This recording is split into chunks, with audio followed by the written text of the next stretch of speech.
Assalamu alaikum, bienvenue dans cette nouvelle vidéo où nous allons voir ensemble les pronoms personnels en arabe. C'est parti. Donc tout d'abord nous allons voir la première personne au masculin et féminin. Donc je et nous. Donc il faut savoir qu'en arabe le pluriel se distingue en deux types. Lorsque le pluriel est composé de deux personnes, alors on parle de duel. Mais s'ils sont plus que deux personnes, alors on parle de pluriel en général. Donc nous allons voir par exemple à la première personne au singulier, donc je, en arabe on dit ana. Ana. Donc vous voyez les composés de la lettre elif, de la lettre noun et de la lettre elif. Donc trois lettres. Ana. Alors nous deux, en arabe on dit nahnu. Nahnu. Nahnu. Qui est composé de trois lettres. Le noun, le ha et le noun. Nahnu.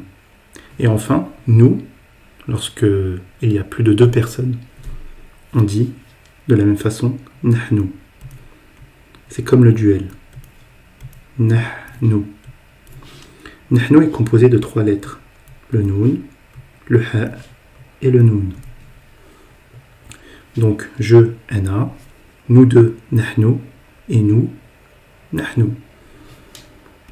Maintenant nous allons voir la deuxième personne au masculin. Donc la deuxième personne au masculin, au singulier, donc tu en français, on va dire enta. Enta. Enta. Enta est composé de trois lettres. Donc le elif, le noun et la lettre ta. Enta.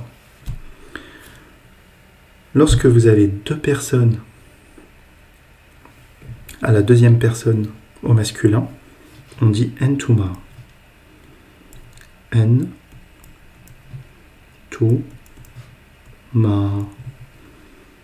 En, tu, ma. Et entuma est composé de 5 lettres. Donc le elif, le noun, le ta, le mim et le elif. Donc 5 lettres. Entuma. Entuma. Donc lorsque vous vous adressez à deux personnes au masculin, donc deux garçons, vous dites entuma. Vous deux. Et au pluriel, lorsqu'ils sont nombreux, donc plusieurs garçons ou filles en même temps, vous allez dire entum. Entum. Donc entum. Entum est composé de 4 lettres. Donc le elif, le noun, le ta et le mim. Entum. Maintenant, nous allons à la deuxième personne, mais dans ce cas-là, au féminin. Donc, pour une fille, tu, on va dire enti. Enti. Donc, vous voyez bien que c'est comme au masculin, sauf qu'à la fin, on finit par un i. Enti. Et enti est toujours composé de 3 lettres. Elif, noun et le ta. Enti. Maintenant, lorsqu'on parle de deux filles, on s'adresse à deux filles, vous deux, donc deux filles, on dit entuma. En, tu, ma. Et vous voyez que c'est comment au masculin. Entuma. C'est de la même façon. Quand vous vous adressez à deux personnes, que ce soit féminin ou masculin, c'est la même chose. On dit entuma. Et entuma est composé de 5 lettres. Elif, noun, ta, mim et alif. Entuma. Lorsque vous vous adressez à plusieurs filles, donc qui sont plus de 2 filles, alors vous dites vous, en arabe, c'est entunna. En, tu, na. En, tu, na. Et vous voyez qu'à la fin, il y a une shadda. Donc cette forme-là, ça s'appelle la shadda. C'est-à-dire on va mettre vraiment un accent lors de la prononciation. On ne dit pas entuna, on dit entunna. Et entunna est composé de 5 lettres. Pourquoi 5 lettres? Parce que la shadda compte double. Donc c'est-à-dire vous avez 2 nouns. Entunna. Donc vous avez alif, le noun, le ta et le noun 2 fois. Parce qu'il y a la shadda. Entunna. Pour s'adresser à plusieurs filles lorsque ces filles sont plus que 2. Maintenant, nous allons voir la troisième personne au masculin. Donc, au singulier, il, en arabe, on va dire huwa. Huwa. Huwa. Huwa est composé de 2 lettres. Donc, le ha et le waw. Le ha et le waw. Donc, huwa. Lorsque vous adressez à 2 garçons en leur absence, donc vous allez dire huma.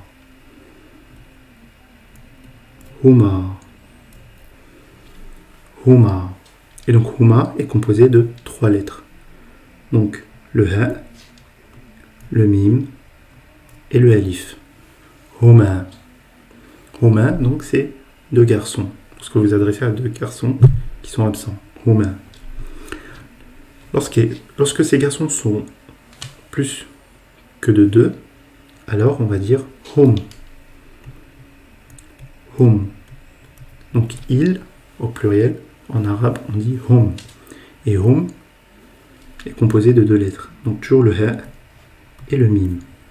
Hum. Et enfin, maintenant, nous allons voir la troisième personne au féminin. Donc c'est-à-dire elle. Donc elle au singulier, on va dire hiya. Donc hiya. Hiya est composé de 2 lettres. Donc le ha et le ya. Donc hiya.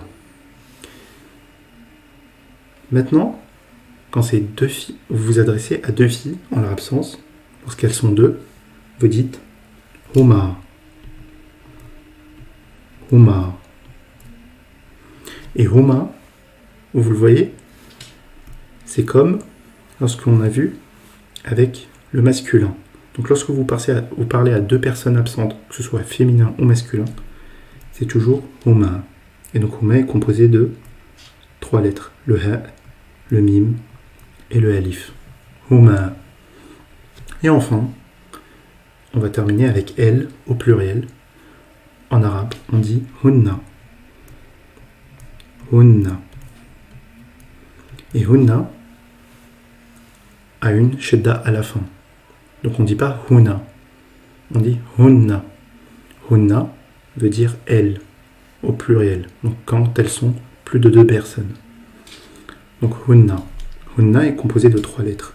Donc le ha et le noun. 2 fois. Pourquoi 2 fois? Parce qu'il y a la shadda. La shadda en arabe est considérée comme il y a 2 lettres. Et donc pour mettre l'accent. Donc hunna. Voilà. J'espère que vous avez aimé cette vidéo. Si vous avez des questions, n'hésitez pas à les mettre en commentaire.